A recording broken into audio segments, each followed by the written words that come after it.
Have you ever felt like there's something more to life than what you're currently doing? Do you see the world differently than everyone around you? Do you ever dream of achieving big things but feel stuck? We're Tiffany and Sid, and we are the Cycle Breakers. Not long ago, no one believed in us. The people closest to me said I'd make a great receptionist. And mine completely abandoned me and left my life. We started our journey 5 years ago in a basement. Now, we live our dream life in the Smoky Mountains of Tennessee. But how did we get here? We saw a life that was much better than the one we were living.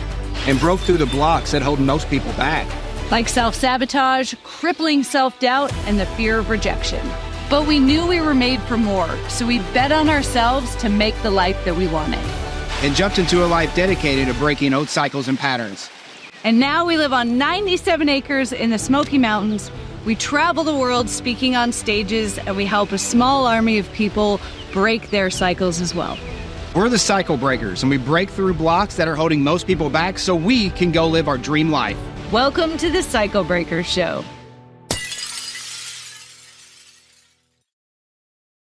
Welcome back, everyone, to this episode of Motherhood Unfiltered. I am super excited to be joined by Emily Wilcox today. We're going to be talking about all things running businesses, getting self-care in, being present moms, all the things. So Emily, welcome to the show. Thank you. I'm so happy to be here. And I love that you have this show because we need more conversations like this. Yeah, I think in the life or in a world of social media, like highlight reels, it can be really easy to make it look like all the other moms, or, in our own perceptions, like all the other moms they've got it all going on. They've just got it all figured out. And then from our own place of like, how am I going to manage all these things? It's like, how do all these other moms know? And I just don't. Totally. So before we get to your kind of what you've learned on your journey and the juggling and everything, why don't you tell us a little bit about, your businesses? You've got a couple successful businesses that you're running, how many kids you have. Just tell us a little bit about you. Yeah. So I have 2 kids and 2 businesses, and they very much coincided. Sort of, kind of. I had 3, now we're down to 2. But right when Faye was born, we started our e-commerce business and named it Faye Fair after her. And then 3 years later, when I was about to have my son Jude, we started our Amazon agency. So 2 babies, 2 businesses. But it was sort of out of necessity. I really wanted to leave corporate America, and we needed to have multiple streams of income in order to make that happen. So my kiddos are now almost 8 and 4. So I feel like I'm starting to enter a different season, actually kind of in business too. Like everything just feels a little more mature than it did. That's awesome. So you're growing these businesses while you've got 2 young babies. Yeah. What would you say were the biggest struggles that came up for you during that time? That, the things that you're like, I don't know if I'm going to be able to navigate this. Obviously you did, but what were the struggles that really stand out in your mind from that time? Yeah. I mean, so the first 3 years where it was 1 baby and 1 business, I was also working full time. And I think there was just the feeling that this isn't right. There has to be a better way. I didn't really have like the mom guilt per se, in the sense of like, I should be with my baby. She's not getting enough of my time. Like, it wasn't a guilt thing. It was more biological. It was like, this does not make any sense. Like, I am driving around with breast pumps attached to my boobs on conference calls and going to see clients all over LA and paying someone else $1,000 a month to watch my kid. Like, this just isn't right. I'm meant to be with my baby right now. Like, she's meant to be eating right now instead of me pumping it into a bottle and freezing it and then giving it later to someone else. And so that was definitely a driving factor for me, was like, let's do this better the second time around. I also did not really prioritize self-care or any type of real balance in those years. It felt like we were in a startup phase with our business, And we very much had the belief that like, this is how it is when it's a startup, like you're just working all the time. And so it was like, I would my husband would drop Faye off in the morning. I would go to work from like 8 until 3. I did go to the gym almost every day. So that was like my one thing. So then I would go to 3:00 CrossFit class. So I could be done at 4. So I could go pick up Faye at 4:15, be with her for like 3 hours until bedtime. And then I would work for like 3 hours until I went to bed. And that was what it looked like for a long time. And it really was my unlearning that there were better ways and easier ways. And I still was in a lot of scarcity around like this clock of when I wanted to be out of corporate America and feeling like we needed to have this certain amount of money saved. And so, it was not my most balanced time, I will say. So what would you say, like in that time, in that unlearning phase, what were, if there was like a couple of the biggest mindset shifts or the biggest things that you had to unlearn that you see a lot of women, because now you work and coach women, especially through money wounds. What were some of the biggest things that you had to unlearn so that you could create the business on your terms and have the self-care and be the mom that you wanted to be? Yeah, well, I mean, I definitely had a hard money wound. So I really felt like I had to put in more effort in order to get more income. So there was unlearning there. I also was still somewhat in the wounded masculine of trying to force things and just really feeling like, the more I lean in, the more I am going to make this happen. And I really didn't have a ton of trust in the co-creative process with universe, and that like really God and source could be doing a lot of this on my behalf and really like pre-paving the way. And so I suspect that I blocked a lot of the more effortlessness that might have been available during that time. But, we all learn in our own timing. And so it's not like I would go back and change it, but I think my message moving forward is like asking ourselves, like, how can this be easier? What's the path of most allowance? What would it look like to just surrender to what's in front of me and see where those types of questions and answers would take me? I think there's definitely a shift happening in the world today where, women are starting to want to lean more into the feminine, get out of the wounded masculine, because I think a lot of women, me included, have been there. Yeah. So what was that process like of like leaving behind the wounded masculine or even healing masculine, because we all need a balance of both of those energies, and then leaning into the feminine? What was that process like for you? Yeah, I mean, it's definitely, I can think of so many different moments. A big one was actually when I was ready to start stepping into coaching. And I really was asked to step away from the agency, which I was running at the time. I was the CEO, and we were like, on track for our first 7-figure year and all of that kind of stuff. Or maybe we'd already had the 7 figures. I don't know. But, and I really had this moment where I realized like, I can't step away if I want to be in on every decision. And what is it about this for me? And I really saw the part of me that wanted to have control, the part of me that wanted it done my way, and the part of me that wanted to feel really significant. And part of my significance was coming from having a seat at the table whenever decisions were being made. And I really just had to look at and reconcile some of that. And so for me, it was always like, okay, I can have control, but I can't have control and freedom at the same time. So what do I really want? And I just always had this like real soul yearning for more freedom. And so I would continue to be shown the ways in which I wasn't acting in alignment with that core value. And so I would reluctantly be like, fine, okay, I'm going to give up control on this thing, like in the pursuit of more freedom. And then guess what? It's like things didn't fall apart. It's like someone else did it their way. And that worked too. And they made their mistakes and they learned from their mistakes. And I got to feel more in alignment, more joy, more ease, more freedom. And that was like the reward for doing that little piece of healing. And it's been like that, just like bit by bit.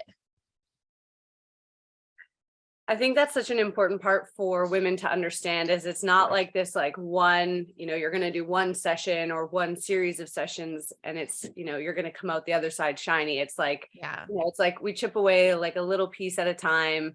And then there's some rest time and some fun time in between. And then the next piece gets shown to us. Totally.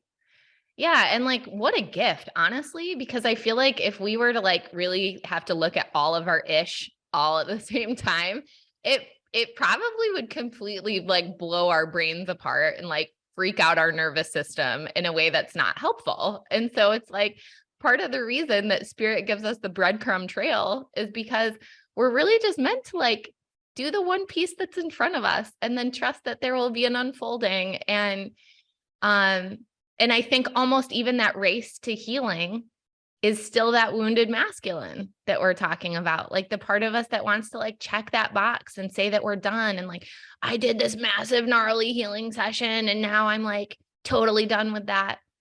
What is it? That's not feminine energy. That's the wounded masculine who wants like the freaking trophy for doing the gnarly healing work and being done. I love that. I've never considered it that way before, but that is totally accurate. Is that, that desire to just get it all done now is definitely still that masculine piece. Yeah. So what does your life look like now? How do you balance it all? How do you get into self-care? What does that all look like now? Yeah. So balance looks really different now and it feels so much better. For me, I work 4-day work weeks and it's about 20 hours total. And I think, for someone who's in a different phase of life or doesn't have kids, that could really sound like a lot of spaciousness or maybe boring. But I will tell you, it doesn't feel that way. Like my life actually feels full, but in a really good way. Because essentially the way that our schedule works is Jeff takes the kids to school in the morning. So he leaves around 8 a.m. I'll usually go to Pilates.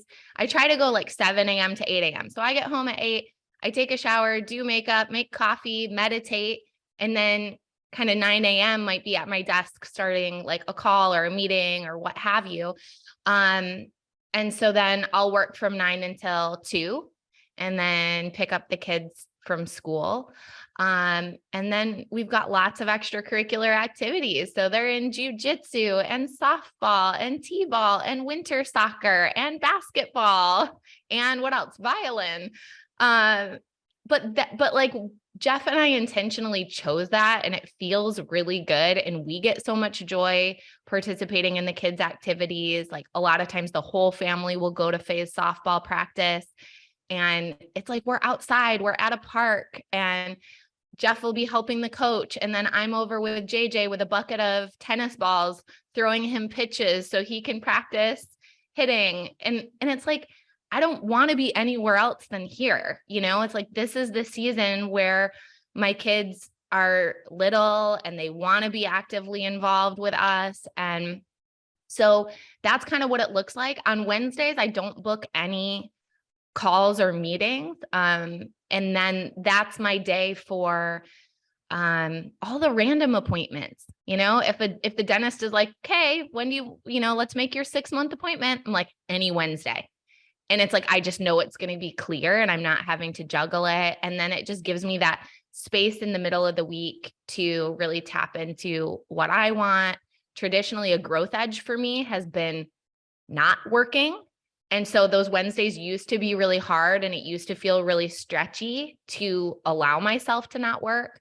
Now it feels so much more like a natural part of my week. And then the other piece I just want to say on that is this last year and then this year even more, I'm starting to ramp up a little bit more travel again. So I'm running 2 retreats a year. And I'm going on some retreats myself as a client. And I know, the idea of traveling without our kids can be something that can be difficult to navigate as moms. And I first just want to say, like, I really honor every parent in choosing like what feels right to them. And for me, when my babies were little and they were breastfeeding, and like both of them, we breastfed until like 2 years. So we're talking about, a lot of cumulative time.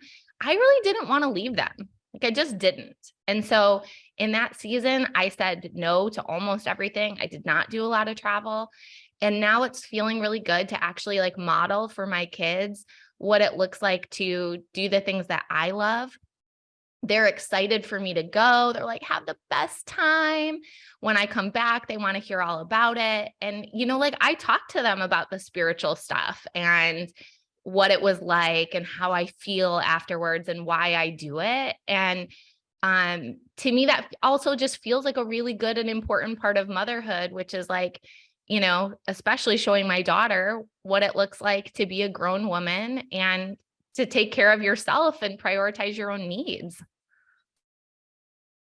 I think, as obviously I don't have a daughter, but I know that for moms, it is with daughters, it is so important because we look at our moms and we say, this is what it's like to be a mom. And for a long time, I was like, I don't know if I want to be a mom because I'm not done being selfish yet. I'm not done looking after me yet. And I realized like I had this belief because what was modeled for me was that being a mom means, until your kids are in their teenage years, you don't get any you time. You don't get any of that. And so I think, I love that you're showing your daughter that.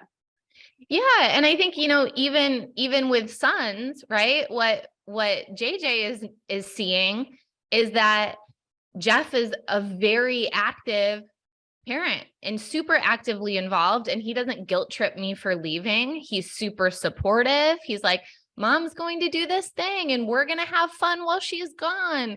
And so like, what an awesome husband my little boy is going to be at some point too. So I think like, regardless of gender, it's like, can we model relationships and self-care in a way that, frankly speaks so much louder than words? And that's what our kids are seeing. And hopefully that's what they're going to embody when they grow up. Yeah, absolutely. So some of the work that you do that I absolutely love is the healing the money wounds. Yeah. And I think one of the biggest things that stops women from either finding the balance or, starting the business that they're passionate about, leaving corporate America, is the money wound. So what would you say are the biggest money wounds that stop women from kind of making that transition into creating the life and having the freedom that they want to have? Yeah, I would say particularly around like making the leap or making the move, that one often will be either the safe money wound or the money trust wound. So the safe money wound is like, I'm not going to feel good about this. I'm actually not going to feel any safety in my body unless I have this huge financial safety net.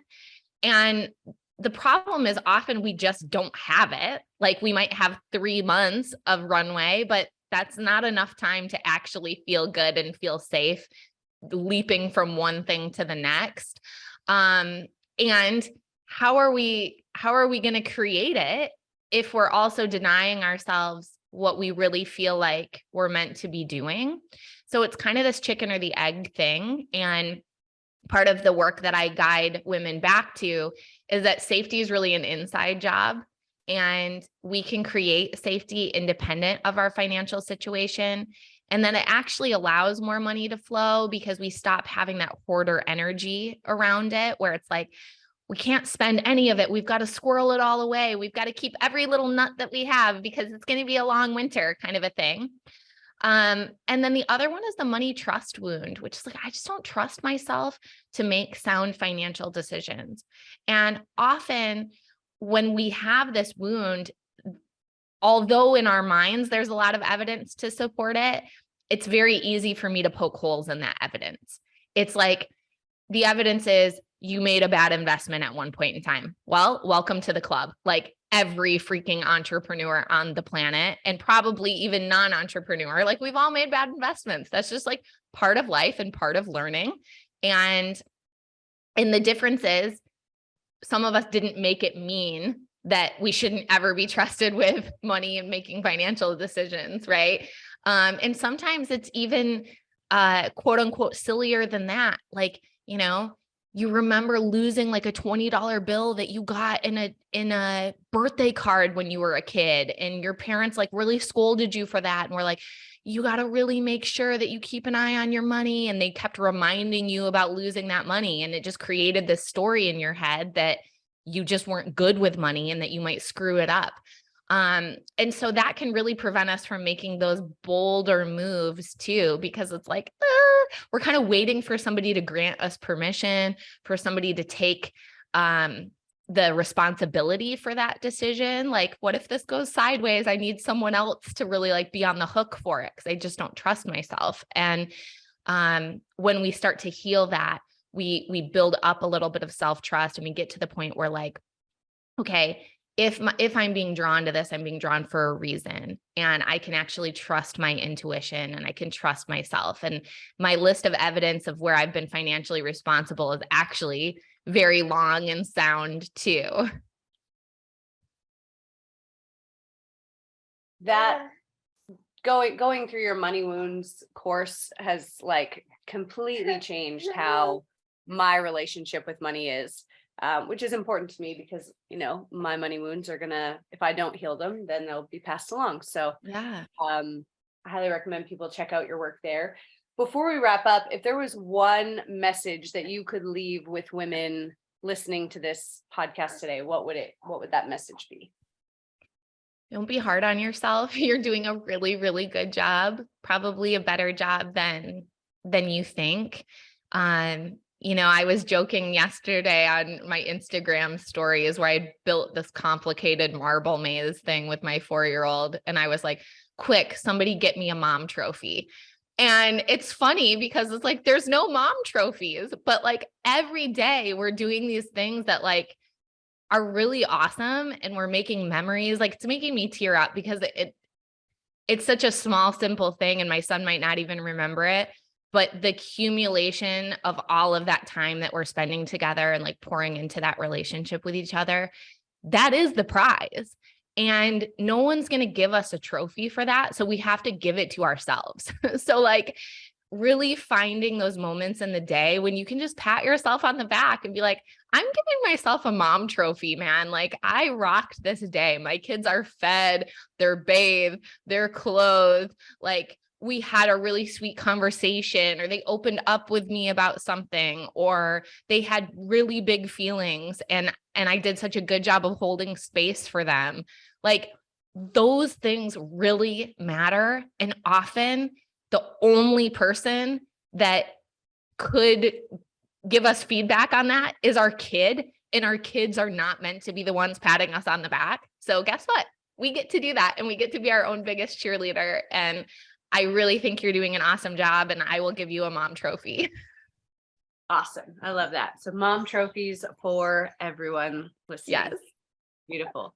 If people want more of your genius, they want, to figure out their money wounds, do you have any place they can go and check it out? Yes. And thank you so much for the kind words about the Money Wound Medicine program. So a great way to start is just taking my free Money Wounds quiz, and that's at moneywoundsquiz.com. So you can diagnose your money wounds, you can start to invite in some healing and get some more free resources. And then there's, an opportunity to go into a paid program if you're feeling aligned to it. Awesome. And we'll link all of that up in the show notes. Emily, thank you so much for joining us today. It's been awesome. Thank you so much. Thank you for tuning into this episode of The Cycle Breakers, where this channel is all about helping people clear out the blocks that are holding them back.